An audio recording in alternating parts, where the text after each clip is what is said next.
With a handshake and a pose for the cameras, an agreement that started 10 years ago became official. While leaders from both countries analyzed the finer details of the free trade agreement, others were already looking ahead to some of the benefits. I think it's going to be particularly good in the agribusiness area from what we know. I see opportunities for regional Australia, immense opportunities.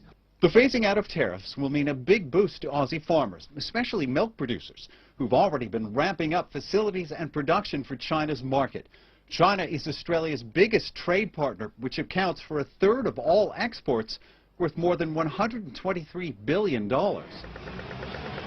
Australia's consumers will also notice the impact of fewer trade restrictions. So when I go to the shops, any residual tariffs on items imported from China will now be largely tariff-free, and that means lower costs for me compared to what I would otherwise have to have paid.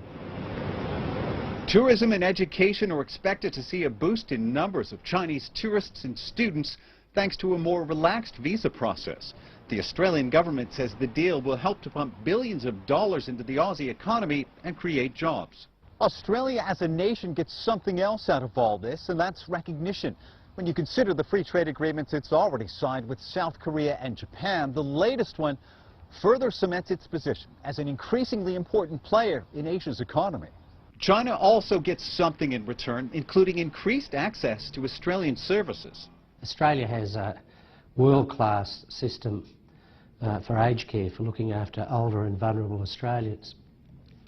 China needs access to those skills and expertise. I think the benefit to China is it just enhances the security in terms of the flow of resources coming to China. And I think also it might encourage more Australian services firms to set up shop in China. Some experts believe the greater flow of cooperation between small businesses from both nations is one of the biggest benefits from the agreement that's already taking place.